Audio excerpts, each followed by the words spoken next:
সব সময় নতুন কিছু বানাতে বা সুন্দর কিছু বানাতে পয়সার দরকার হয় না। একটু চোখ কান খোলা রাখলে এবং একটা ক্রিয়েটিভ মানসিকতা থাকলে তুমি অনায়াসে একটা সুন্দর জিনিস বানিয়ে ফেলো।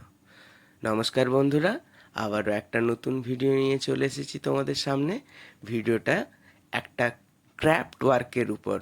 তো যারা ক্রাফট ওয়ার্ক ভালোবাসো, করতে চাও, তারা এই ভিডিওটা দেখলে অনেক উপকৃত হবে এবং সুন্দর একটা কিছু বানানোর আইডিয়া পেয়ে যাবে।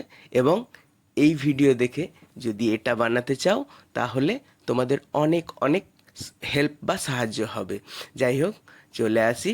দেখতেই পাচ্ছ একটা কার্ডবোর্ড, পড়ে থাকা কার্ডবোর্ডকে আমি কিভাবে ইউজ করেছি সেটা এই ভিডিওর মধ্যে দেখিয়েছি এবং আমি তার সাথে সাথে কিভাবে করেছি সেটা বলে যাব। তো পড়ে থাকা কার্ডবোর্ডটা নিয়ে প্রথমে একটা আয়তাকার প্লেট কেটে নিয়েছিলাম এবং ছোট ছোট যে সমস্ত কার্ডবোর্ডগুলো পড়েছিল সেগুলোর থেকে দুটো সুন্দর মাছ এঁকে নিয়ে সেটাকে সুন্দর করে কাঁচি দিয়ে কেটে নিয়েছি এবং আরও যে ছোট টুকরোগুলো ছিল সেগুলোতে পদ্ম পাতা ড্রয়িং করে সেটা সুন্দর করে কাঁচি দিয়ে কেটে নিয়েছি ফার্স্ট। তারপরে যে আয়তাকার প্লেটটা ফার্স্ট নিয়েছিলাম সেটার উপরে পাথরের ড্রয়িং করে সেটাকে কালার করে নিয়েছি।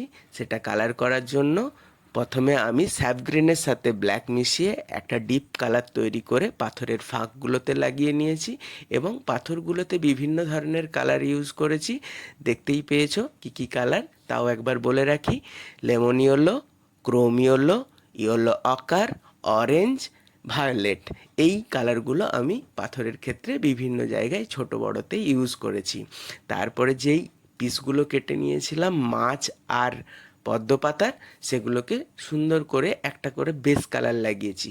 পদ্ম পাতাতে আমি লাইট গ্রিন কালারটাকে ব্যবহার করেছি এবং মাছের জন্য অরেঞ্জ কালারের বেসটা ব্যবহার করেছি। বেসগুলো শুকিয়ে যাওয়ার পরে সুন্দর করে তার উপরে ডিটেলিং করেছি গোল্ডেন বা মেটালিক গোল্ড দিয়ে। তো সম্পূর্ণ কালারটাই কিন্তু আমি ফেব্রিক কালার দিয়ে করেছি। ফেব্রিক কালারের একটা নিজস্ব উজ্জ্বলতা থাকে এবং এই রঙটা অনেক দিন থাকে।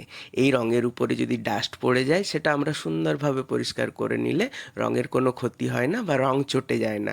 সেই জন্যই আমি বেশিরভাগ ক্ষেত্রে এই সমস্ত ক্রাফট করলে ফেব্রিক কালার ইউজ করি। তো যাই হোক, দেখতেই পাচ্ছ মাছটা সুন্দরভাবে কি সুন্দর গোল্ড কালার দিয়ে ফিনিশ করে নিয়েছি। আঁশগুলো এবং ল্যাজতে ডিটেলিং করেছি লাইন দিয়ে, গোল্ডেন লাইন দিয়ে, এবং পাতাটাতেও সেই রকম শিরা উপশিরাগুলো গোল্ড কালার দিয়ে এঁকে নিয়েছি। কাজটা এবারে একেবারে শেষের দিকে সমস্ত টুকরোগুলো আমার কালার হয়ে গেছে।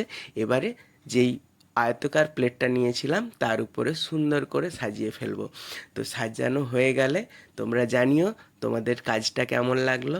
আর ভিডিওটা যদি তোমাদের উপকারের লাগে তাহলে একটা লাইক করে দিও, আর যদি ভালো লাগে তাহলে তো কমেন্ট করে জানিও কীরকম লাগলো তোমাদের। আর এই রকম নতুন নতুন কাজের ভিডিও দেখতে চাইলে আমার পেজটাকে ফলো দিয়ে আমার পাশে থাকো। আমি প্রতিনিয়ত এই ধরনের নতুন নতুন কাজের ভিডিও নিয়ে হাজির হই এই পেজটাতে।